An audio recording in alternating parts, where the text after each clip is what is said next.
আপনি কি অনলাইনের মাধ্যমে ভূমি উন্নয়ন কর পরিশোধ করতে চান? নাকি জমির খারিজ করতে চান? নাকি লাগবে আপনার মৌজা ম্যাপ অথবা পর্চা? যেই জিনিসটাই লাগুক বা যেই সার্ভিসটাই আপনার লাগুক না কেন, আজকের এই ভিডিওটা আপনার জন্য। কারণ কি জানেন? বর্তমানে ভূমি মন্ত্রণালয়ের যেই সার্ভিসই আপনার প্রয়োজন না কেন, সেই সার্ভিসটা নিতে গেলে অবশ্যই আপনার একটা অ্যাকাউন্ট থাকতে হবে।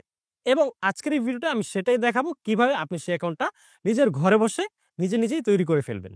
সম্পূর্ণ ভিডিও জুড়ে থাকবো আমি ওমর ফারুক এবং আপনারা কিন্তু দেখছেন ওমর বেসিক টেক।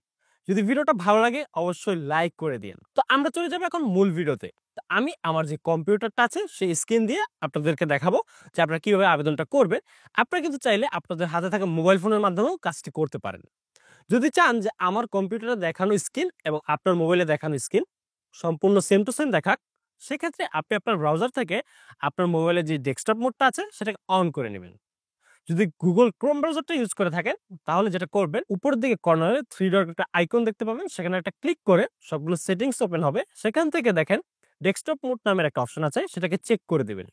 তাহলে আমার দেখানো ইন্টারফেস এবং আপনার মোবাইলে দেখানো ইন্টারফেস সম্পূর্ণ মিলে যাবে। তো প্রথমেই চলে যাবেন ভূমি মন্ত্রণালয়ের যে মেন ওয়েবসাইট আছে সেখানে। তো সেখানে যাওয়ার জন্য land.gov.bd এটা লিখে যদি সার্চ করেন একটা সার্চ বারে, সেক্ষেত্রে এরকম একটা ইন্টারফেস আপনার সামনে চলে আসবে। এবং এই ভিডিওতে দেখানো সম্পূর্ণ পেজগুলোর লিঙ্কও আমি আমার যে ভিডিও ডেসক্রিপশন আছে সেখানে দিয়ে রাখবো।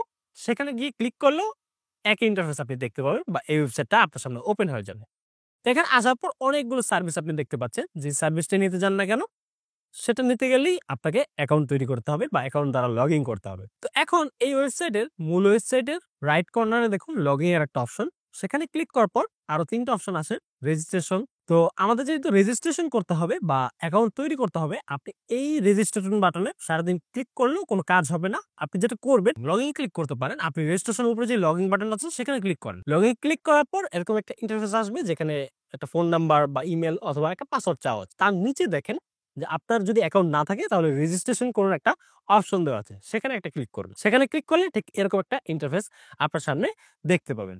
এই ইন্টারফেসটার ডিরেক্ট লিঙ্কও আমি এই ভিডিও ডেসক্রিপশনে দিয়ে রাখবো। সেখানে ক্লিক করলে সরাসরি এই জায়গায় চলে আসবেন। তো এখানে আসার পর আপনাকে মাথায় রাখতে হবে যে একটা অ্যাকাউন্ট আপনি তৈরি করছেন, সেই অ্যাকাউন্টটা আপনি চাইলে আপনার ফোন নাম্বার দিয়ে করতে পারেন, একটা ইমেল অ্যাড্রেস দিয়ে করতে পারেন, কোনো সমস্যা নেই। তো এখানে ইমেল জিমেল আপনি যে কোনো একটা ইমেল অ্যাড্রেস বসাতে পারেন, জিমেল অ্যাড্রেস বসাতে পারেন, সেটা দিয়ে একটা অ্যাকাউন্ট করতে পারেন। এরকম কোনো কথা নাই ভূমি উন্নয়ন কর পরিশোধ করবে তারই অ্যাকাউন্ট করবে না। আপনি যদি এই সংক্রান্ত সেবা যদি আপনি পেতে চান, আপনি পর্চা ডাউনলোড করতে চান, অন্য একজনের পর্চা আপনি ডাউনলোড করবেন, সেক্ষেত্রেও আপনার অ্যাকাউন্ট লাগবে।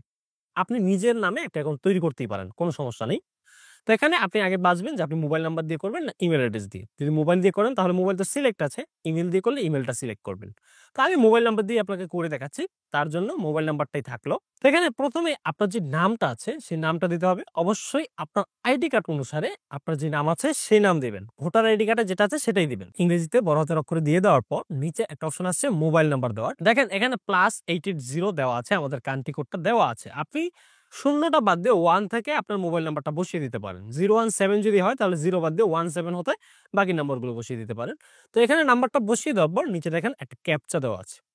এখানে যে কোডগুলো দেখতে পাচ্ছেন ইংরেজি অক্ষরের বড় হাতের, ঠিক সেম কোডটা নিচে লিখতে হবে। কপি করলে হবে না, নিজে লিখতে হবে। তো এখান থেকে দেখে জাস্ট লিখবেন। লিখে দেওয়ার পর সাবমিট করুন যে বাটনটা আপনি দেখতে পাচ্ছেন সেখানে একটা ক্লিক করবেন। তো ক্লিক করার সাথে আপনি যদি জিমেল দেন তাহলে জিমেলের ভিতরে একটা কোড যাবে, আর যদি মোবাইল নাম্বার দিয়ে থাকে তাহলে মোবাইলে একটা এসএমএস একটা কোড যাবে। 6 সংখ্যার কোডটা থাকবে।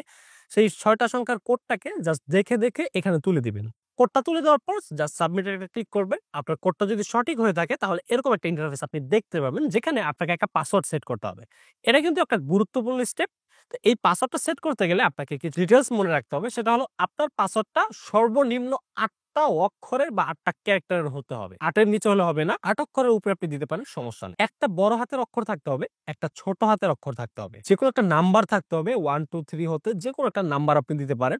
এবং একটা বিশেষ অক্ষর থাকতে হবে। বিশেষ অক্ষর বলতে আমরা বোঝাচ্ছি হ্যাশট্যাগ, *, এইসব জাতীয় যে বিশেষ অক্ষরগুলো আছে বা সিম্বল গুলো আছে সেগুলোকে বোঝানো হচ্ছে। এগুলোকে মিলিয়ে আপনি জাস্ট একটা পাসওয়ার্ড তৈরি করবেন।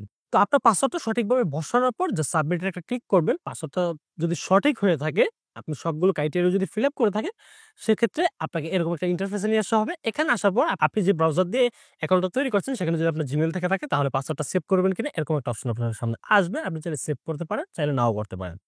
তো যেটা করবেন, করার পর এরকম একটা ইন্টারফেস আপনি দেখতে পাবেন। এখান থেকে দেখেন রাইট সাইডের কর্নারের উপরের দিকে একটা প্রোফাইল আইকন দেখতে পাচ্ছেন। সেখানে যদি আপনার মাউসটাকে জাস্ট নিয়ে যান, তো সেখানে আরো ২ টা অপশন আসবে। আমার প্রোফাইল এবং লগ আউট এর নামে একটা অপশন আসবে। তো আমার প্রোফাইলে একটা ক্লিক করবেন। ক্লিক করার পর দেখেন এখানে আপনার প্রোফাইলের যাবতীয় যত তথ্য আছে সবগুলো ডিটেইলস এখানে থাকবে। তো এখন যেহেতু আপনি নতুন অ্যাকাউন্ট করেছেন, বাকি তথ্যগুলো ফিল আপ করা নাই। জাস্ট আপনার নাম, পিতার নাম, মাতার নাম আছে। আর আপনার ফোন নাম্বার দিয়ে খুললে ফোন নাম্বারটা আছে। তো এখানে আসার পর ১ম কাজ হলো আপনার জাতীয় পরিচয়পত্র দ্বারা এই অ্যাকাউন্টটাকে ভেরিফাই করা। এখানে দেখতে পাচ্ছেন যে নন ভেরিফাইড অ্যাকাউন্ট যাচাই করার জন্য একটা বাটন দেওয়া আছে। সেই বাটনে একটা ক্লিক করবেন। তো এখানে ক্লিক করার পর এরকম একটা অপশন পাবেন যেখানে আপনার ভোটার আইডি কার্ডের যে নাম্বারটা আছে বা জাতীয় পরিচয়পত্র বা এনআইডি কার্ডের যে নাম্বারটা আছে সেটা এখানে বসাবেন ১ম এ। দেন ওই জাতীয় পরিচয়পত্র দেখে সেটার জন্ম তারিখটা নিচে বসাবেন। বসানোর পর আপডেট করুন বা হালনাগাদ করুন যে বাটনটা দেখতে পাচ্ছেন সেখানে একটা ক্লিক করবেন। ক্লিক করলে এরকম ৩ টা অপশন চলে আসবে আপনার সামনে, যেখানে দেখাচ্ছে যে আপনার নিজের নাম, পিতার নাম, মাতার নাম। এগুলো কিন্তু সরাসরি যেই ভোটার আইডি কার্ডের সার্ভার সেখান থেকে আসছে। তো সেটা দেখে সেম টু সেম নিচে আপনি বসিয়ে দিবেন। আপনার নামটা ইংরেজিতে, পিতা ও মাতার নাম বাংলায়। বসিয়ে দেওয়ার পর জাস্ট হালনাগাদ করুন বা আপডেট করুন। সেই বাটনে একটা ক্লিক করবেন। ক্লিক করার পর আপনি যদি সঠিকভাবে বসিয়ে থাকেন তো অ্যাকাউন্টটা ভেরিফাইড হয়ে যাবে এবং লাল লেখাটা চলে যাবে। এখানে সবুজ লেখা চলে আসবে যে হ্যাঁ, আইডি কার্ড দিয়ে ভেরিফাই করা আছে। তো এখানে আপনার অ্যাকাউন্ট তৈরির যে কাজটা আছে সেটা কিন্তু শেষ। তবে এখানে আরেকটু কাজ আপনি করতে পারেন। সেটা হলো রাইট সাইডে দেখেন প্রোফাইল আপডেট করুন যে বাটনটা আছে সেখানে ক্লিক করে এখানে আরো যে তথ্যগুলো চাচ্ছে আপনার কাছে, ধর্ম, ঠিকানা, দেন রক্তের গ্রুপ, এরকম যে তথ্যগুলো চাচ্ছে সবগুলো তথ্য আপনি ফিল আপ করে দেন। ফিল আপ করে দেন আপডেট করে দিবেন। তাছাড়া আপনি এখানে আপনার যে প্রোফাইলে আপনার ছবিটাও যুক্ত করার একটা অপশন পেয়ে যাচ্ছেন। আপনার প্রোফাইলে যে ছবিটা আছে সেখানে ক্লিক করে আপনার নতুন ছবি আপলোড করতে পারেন আপনার নিজের। তো এগুলো যদি সবগুলো আপডেট করেন তাহলে যেটা হবে যে অ্যাকাউন্টটা দেখতে সুন্দর লাগবে। একটা পরিপাটি, একটা অর্গানাইজ একটা জিনিস হয়ে যাবে। এই জিনিসটা ভালো লাগে। যার কারণে আমি যে আমার পার্সোনাল যে অ্যাকাউন্টটা আছে সেটাতে সবগুলো ডিটেইলস আমি ফুললি ফিল আপ করে দিয়েছি। আপনারাও চেষ্টা করবেন বেশিরভাগ ডিটেইলস গুলো দিয়ে ফিল আপ করার। আপনি যদি ডিটেইলস নাও দেন সমস্যা নাই। আপনি আইডি কার্ডটা দিয়ে ভেরিফাই করলে আপনার যাবতীয় কাজটা আপনি সেরে ফেলতে পারবেন। এই ছিল আজকের এই ভিডিওটা, কিভাবে আপনি এলএসজি বা লেয়ার সার্ভিস গেটওয়েতে একটা অ্যাকাউন্ট তৈরি করবেন। এখন যখনই আপনি ভূমি উন্নয়ন কর দিতে যাবেন বা মৌজাম অ্যাপ বা পর্চা ডাউনলোড করতে যাবেন তখনই কিন্তু অ্যাকাউন্ট চাওয়া হবে এবং আপনি যেই পাসওয়ার্ডটা সেট করেছেন, যে মোবাইল নাম্বারটা দিয়ে অ্যাকাউন্ট করেছেন অথবা যে ইমেল দিয়ে করেছেন, সেই ইমেল এবং পাসওয়ার্ড দিয়ে কিন্তু আপনি অনায়াসে লগইন করতে পারবেন। এখানে কোনো সমস্যা নাই এবং আপনার যে সেবাটা সেটা কিন্তু আপনি গ্রহণ করতে পারবেন। তো এই ছিল আজকের এই ভিডিওটা। ভিডিওটা যদি ভালো লেগে থাকে তাহলে অবশ্যই লাইক, কমেন্ট করে দিয়েন। আর যদি ভূমি সেবা সম্পর্কে আপনার অন্য কোনো কিছু জানার থাকে সেক্ষেত্রে আমাকে নিচে কমেন্ট বক্সে জানিয়ে দেন। আমি চেষ্টা করব ওই সম্পর্কে একটা ভিডিও দিয়ে দেওয়ার। যারা চ্যানেলে নতুন আছেন তারা সাবস্ক্রাইব করে নিন। আর যারা অলরেডি সাবস্ক্রাইব করে ফেলেছেন তাদেরকে অসংখ্য ধন্যবাদ জানিয়ে আজকের এই ভিডিওটা এখানেই শেষ করছি। ধন্যবাদ সবাইকে। আসসালামু আলাইকুম।